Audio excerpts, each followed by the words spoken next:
अपने शहर की लेटेस्ट खबरों के लिए चैनल को सब्सक्राइब करें और बेल आइकन को दबाएं।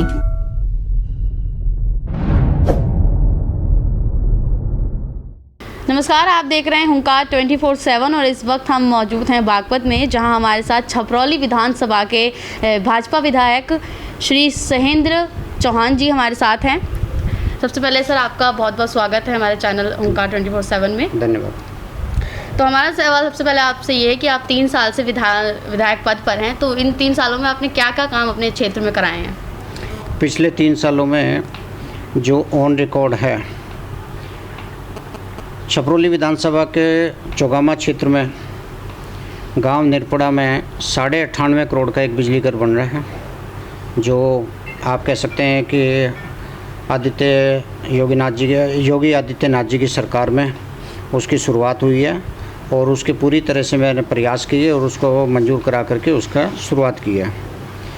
दूसरा, छपरौली विधानसभा क्षेत्र का बहुत ही महत्वपूर्ण गांव है कंडेरा के साथ में एक नदी जाती है, कृष्णा नदी के। कंडेरे के किसानों का नदी के दूसरी पार अपना बहुत बड़ा एक रकबा था, जो उनको आने जाने में करीब 6 किलोमीटर घूम कर आना पड़ता था और बहुत लंबे समय से, पिछले 20-25 सालों से उसकी एक मांग थी कि वो पुल बनाया जाए। मैंने उस पुल की मंजूरी करवाई और पुल बन कर के 6 करोड़ 61 लाख की लागत से वो पुल बन कर के तैयार हुआ।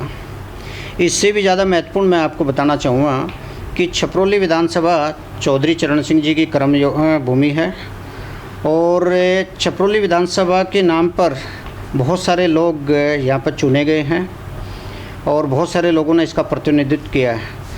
हमारे देश के प्रधानमंत्री देवेगौड़ा जी हुआ करते थे, एक बार वो छपरौली में आए थे और उन्होंने वहाँ पे छपरौली और हरियाणा को जोड़ने के लिए, उत्तर प्रदेश और हरियाणा को जोड़ने के लिए एक पुल की घोषणा की थी।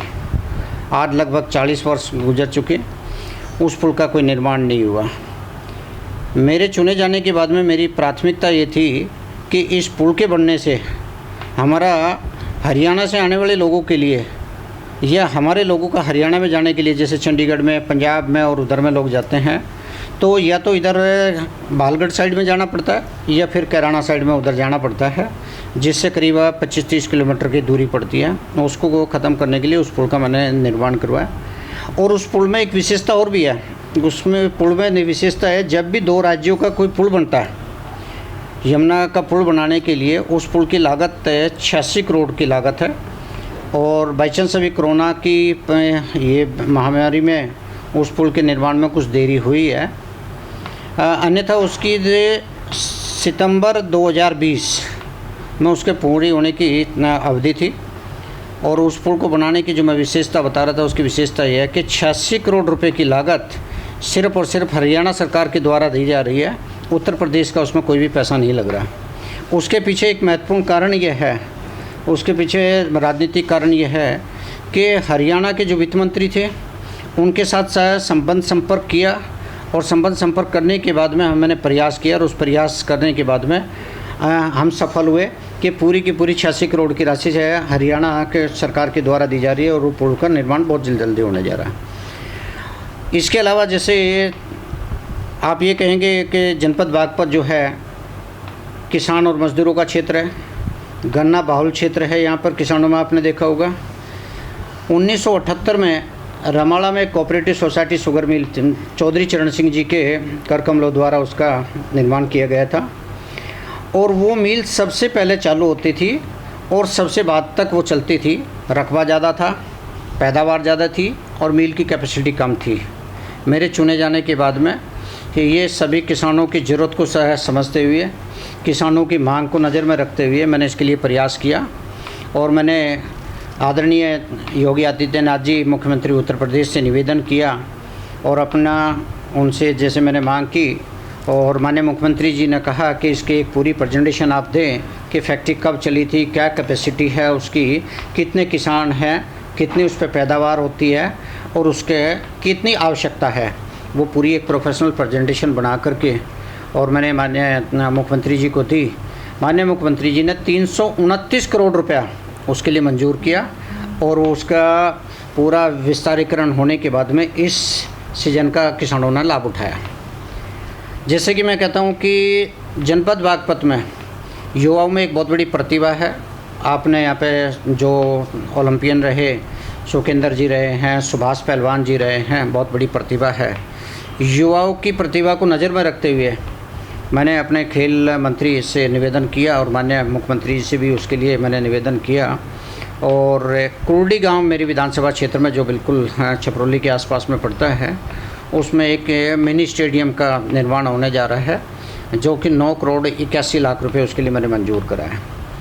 ये अपने आप में एक इतिहास है कि आज तक अभी वर्तमान स्थिति में मैं बताऊं, और जिसका अभी 26 तारीख को टेंडर हुआ, कुछ 24 तारीख को टेंडर होना है। अगर हम सेंटर पॉइंट देखें, रमाड़ा से हम चलते हैं टांडा 15 किलोमीटर है, उसका चौड़ीकरण पीडब्ल्यूडी के द्वारा उसका मंजूर किया गया 27 करोड़ 71 लाख की लागत से। टांडा से फिर हम चलते हैं छपरौली, 2 किलोमीटर का है, वो 2 किलोमीटर करीब 64 लाख रुपए की मंजूरी वो की गई। छपरौली से फिर हम किशनपुर बिराड़ आते हैं। किशनपुर बिराड़, छपरौली से किशनपुर बिराड़ का करीब 18 किलोमीटर है, उसका निर्माण के लिए मंजूरी होगी, टेंडर हो गया उसका। जब हम किशनपुर बिराड़ आते हैं, किशनपुर बिराड़ से लेके पुसार तक जो हमारी उधर बड़ौद से इसको मुजफ्फरनगर को जोड़ने वाली सड़क है, वो 19 करोड़ रुपए की लागत से उसको मंजूर कराया गया। पूरी छपरौली विधानसभा को इस तरह से सड़कों का जाल बिछा दिया गया है कि किधर से भी आप निकलेंगे तो वहाँ आपको किसी को कोई परेशानी नहीं होगी।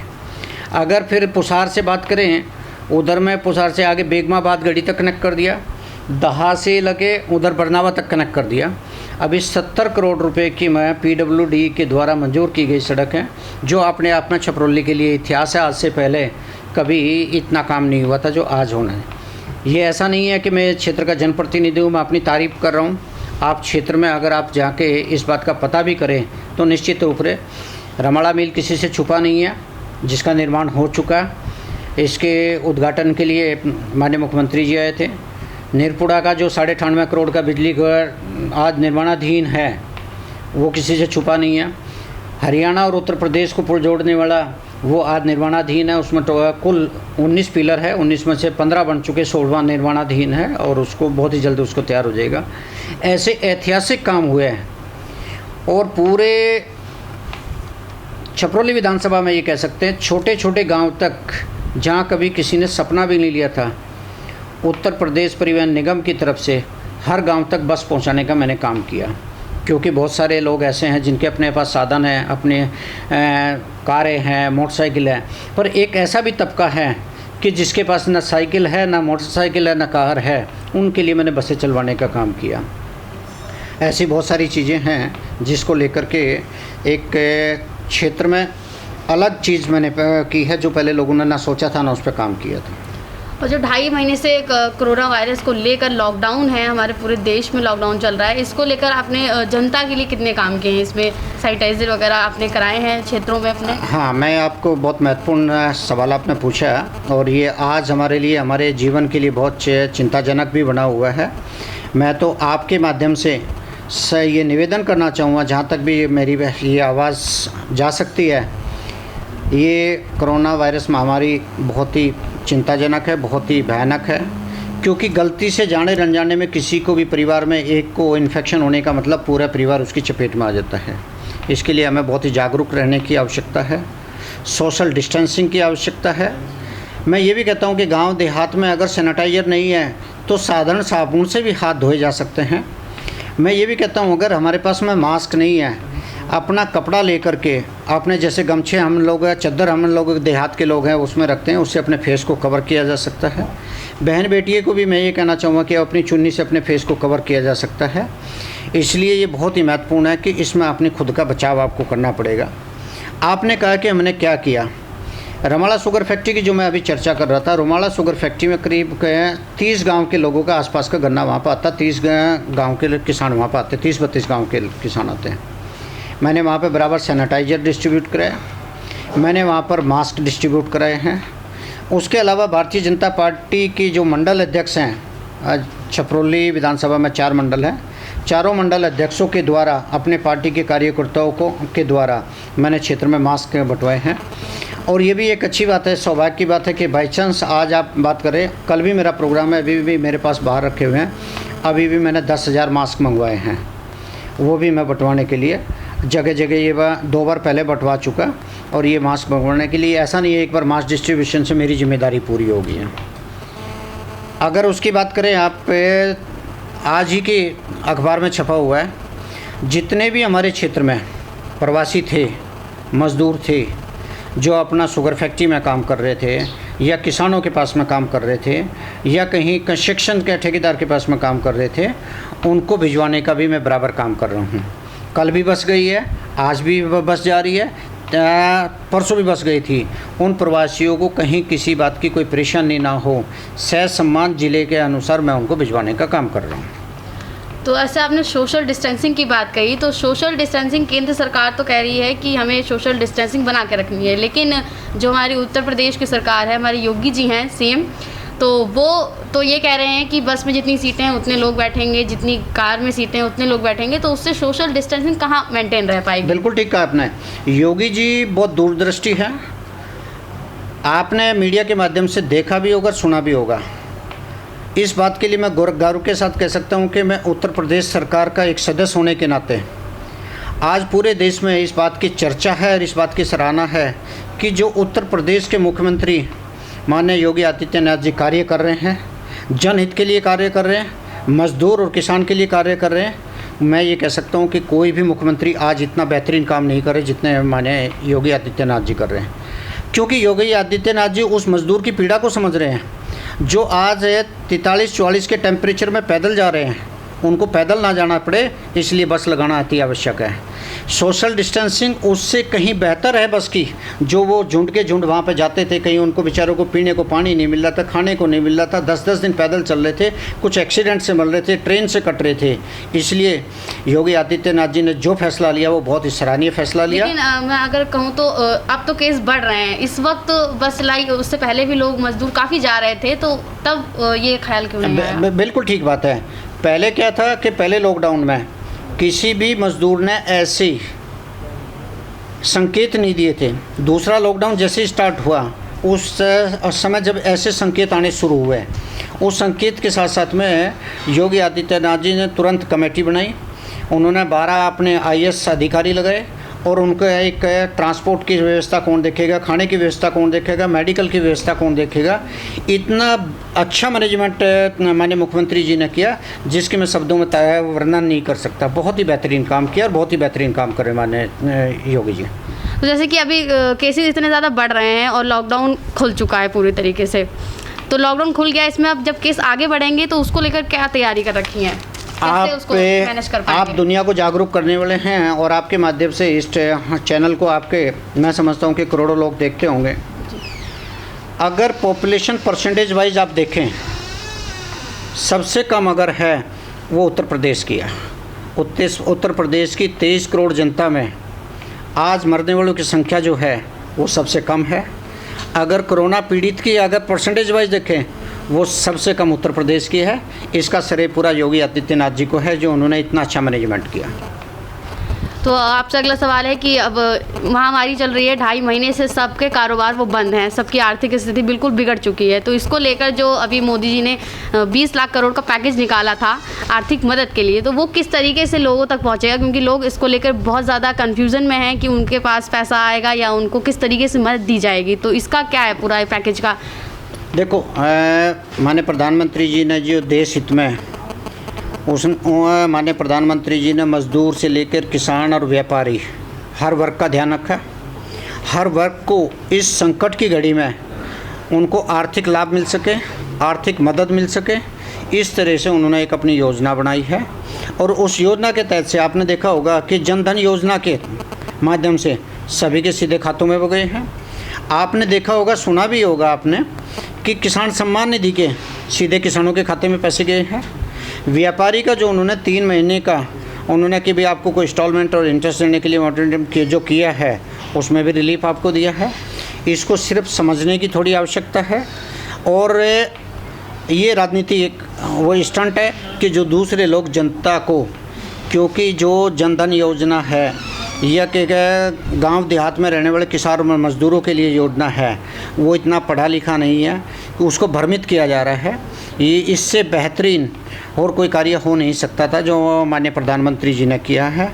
इसमें किसान को, मज़दूर को, व्यापारी को, कर्मचारी को, हर वर्ग को लाभ मिलने वाला है।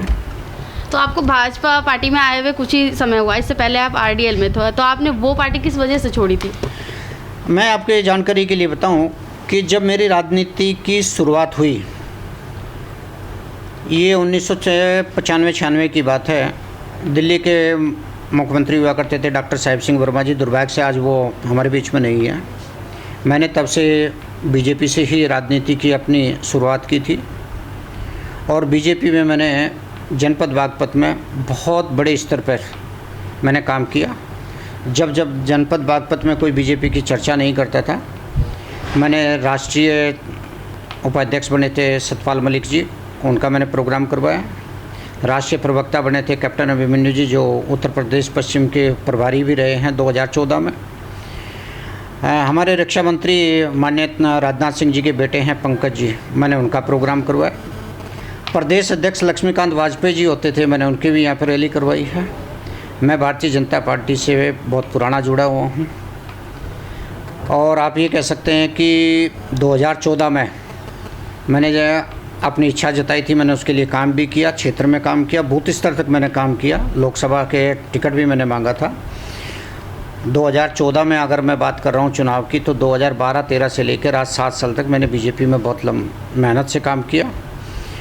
कुछ टाइम था मेरा कि मैं लोकदल के साथ रहा, लोकदल के साथ कुल मिला के मैं 15 महीने रहा हूँ। तो मैं आप ये कह सकते हैं कि मैं लोकदल में नया था, मैं बीजेपी में नया नहीं हूँ। मेरी राजनीति की शुरुआत ही बीजेपी से हुई थी और बीजेपी का।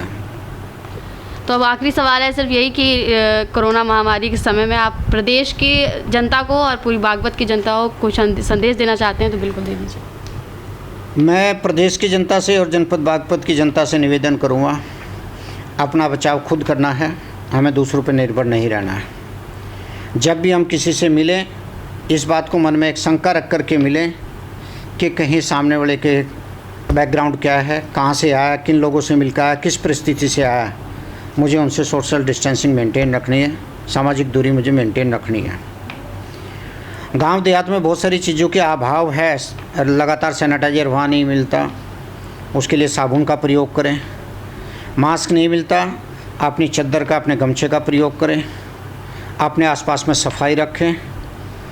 और गांव देहात में जहाँ भी मेरा आना जाना होता है, जहाँ भी संबंध संपर्क है, मैं उनसे एक निवेदन और करता हूँ, आज किसान और मज़दूर के पास में इतना काम नहीं है, कुछ समय खाली है, खाली समय में इकट्ठे बैठ कर के ताश ना खेलें। गांव में आज 20-20, 30-30 लोग इकट्ठे बैठ कर के 4 लोग खेलते हैं, 40 लोग उसको देखते हैं, उससे भी हमें थोड़ी सी दूरी बना करके रखनी है। और इस संकट की घड़ी में अमीर और गरीब को, खाई को दूर करते हुए हमें सबका सहयोग करना है। कोरोना अगर किसी को गलती से हुआ है, उसे हमें कोई परहेज नहीं करना, उसे हमें दूरी नहीं करनी, उसकी बीमारी से हमें दूरी करनी है, व्यक्ति से हमें दूरी नहीं बनानी है, मानसिक दूरी नहीं बनानी है, सामाजिक दूरी हमें उससे बनानी है। अपना बचाव अगर हम करेंगे तभी हम बच पाएंगे। और ये कोरोना महामारी में ऐसा महसूस करता हूँ कि पूरे विश्व में अगर सबसे कम डेथ रेट है वो है भारत की। उसका कारण है कि हम भारतीय लोगों की इम्यूनिटी स्ट्रॉन्ग है। इम्यूनिटी स्ट्रॉन्ग के लिए हम जितने भी जिस उसमें आते हैं, किसान और मज़दूर तो मेहनत का काम करता है, अपने खेत का, अपनी मजदूरी का काम करता है। जो कुछ कर्मचारी और अधिकारी हैं वो प्राणायाम ज़रूर करें, अपनी इम्यूनिटी को स्ट्रॉन्ग करें, खाने पीने पे कंट्रोल रखें, ऐसी बाहर की चीज़ें ना खाएं जिससे लगता है खांसी जुकाम गला होना, ख़राब होने की संभावना हो, उन चीज़ों से दूरी रखें। कोरोना की आपने बात कही, मैं एक बात मानता हूँ कि इस पूरे कोरोना महामारी में सबसे ज़्यादा अगर तकलीफ़ किसी ने उठाई, अगर सबसे ज़्यादा किसी को मुश्किल का सामना करना पड़ा, सबसे बड़ा अगर संकट किसी पर हुआ है मज़दूर पे। मैंने बहुत बड़े स्तर पे मज़दूरों की मदद की है। मैंने कभी किसी की फ़ोटो नहीं खींची। जब परमात्मा ने मुझे सब कुछ दिया, खाने के लिए दिया, रहने के लिए दिया, परमात्मा ने फ़ोटो खींच के मुझे समाज में कहीं बेइज्जत नहीं किया। मैं उस मजबूर आदमी की फ़ोटो खींच करके मैं सोशल मीडिया पर वो करूं, ये मैं इसके बिल्कुल ख़िलाफ़ हूं। मैं इसको बिल्कुल पसंद नहीं करता, ना मैं खुद करता और मैं दूसरों को भी मना करता हूं। आपको देने के लिए बनाया है और वो इस स्थिति में है, वो लेने के लिए है। आपने उसका मजाक नहीं उड़ाना। मैंने बहुत बड़े स्तर पे, आप पहले ऐसे आपके चैनल के माध्यम से या सामाजिक मैंने कहीं इस बात की चर्चा की है। और मैं एक बात आपको और बहुत ही गर्व के साथ कह सकता हूँ, मैं एक व्यापारी भी हूँ। मेरे पंजाब और हिमाचल में मेरी अपनी इंडस्ट्री है, लगभग 2000 लोग मेरे साथ एसोसिएट हैं। सिंगल वर्कर भी मेरा कहीं मुझे छोड़ के नहीं गया, किसी ने भी पलायन नहीं किया। मैंने अपने पूरे वर्कर की केयर किया, उसका चाहे मैंने वार्षिक वेतन की बात करो, चाहे राशन की बात करो, चाहे मोरल सपोर्ट की बात करो, मेरा कोई भी वर्कर छोड़ करके मुझे नहीं गया। मैं जब लॉकडाउन था उस स्थिति में भी फैक्ट्री के ग्रुप के माध्यम से, मेरी कंपनी के senior vice president, general manager, उनके माध्यम से मैंने लगातार अपनी वीडियो से उनको मोरल सपोर्ट दी है, उनको फाइनेंशियल सपोर्ट दी है। मैंने कहीं भी किसी सोशल मीडिया पर आज तक किसी भी उसमें प्रिंट मीडिया में नहीं देखेंगे मैंने, क्योंकि वो मेरी फैक्ट्री के मज़दूर नहीं है, मेरे पार्टनर हैं। वो कमाते हैं और मैं खाता हूँ, वो कमाते हैं मैं बड़ी गाड़ी चलाता हूँ, वो कमाते हैं मैं एसी ऑफिस में बैठता हूँ, वो कमाते हैं मैं उस पैसे से शौक़ पूरा करता हूँ। मुझे कोई अधिकार नहीं कि मैं उनका मजाक उड़ाऊँ और उनकी फ़ोटो, राशन देते हैं उनकी फ़ोटो मैं उस पर डालूँ। मैंने बहुत बड़े स्तर पर काम किया। एक जो मैंने सार्वजनिक किया, जो माननीय प्रधानमंत्री जी ने प्रधानमंत्री केयर फंड बनाया, कोविड केयर फंड बनाया, मैंने अपनी निजी संपत्ति से 11 लाख रुपये उनमें दिए, जिसका कोई किसी राजनीति से कोई लेना देना नहीं है। उसकी फ़ोटो भी मेरे पास में है। मैंने 11 लाख रुपए उसमें दिए हैं। सबसे पहले मैंने माननीय मुख्यमंत्री जी को फ़ोन किया, उनसे कांटेक्ट किया। मैंने कहा मेरी मंशा ये है कि मैं अपना वेतन और जो ये निधि है उसमें से कुछ हिस्सा कोविड में इसमें देना चाहता हूँ मैं, कोविड-19 में, ताकि मज़दूरों को मदद मिल सके। सबसे पहला व्यक्ति उत्तर प्रदेश में मैंने अपनी तरफ से ऑफ़र की थी। उसके बाद में योगी जी ने कहा कि अभी आप रुको, इस पे भी एक योजना बना रहे हैं, इस पर चर्चा कर रहे हैं, जब भी होगा सबको शामिल करें। उन्होंने योजना बनाई, सब लोगों ने दिया अपनी अपनी तरफ से। तो इसको आज भी आपके सामने, अगर मैं पूरे अपने क्षेत्र में 3-4 गाँवों में अभी मेरा दौरा हुआ, अभी आपसे मिलने का आना था, अभी फिर शाम के टाइम फिर मेरा 3-4 गाँवों में दौरा है। मैं अपने क्षेत्रवासियों के साथ में उनकी सेवा के लिए हरदम उनके साथ में खड़ा हूँ। बहुत बहुत शुक्रिया आपका सर। धन्यवाद। अपने शहर की लेटेस्ट खबरों के लिए चैनल को सब्सक्राइब करें और बेल आइकन को दबाएं।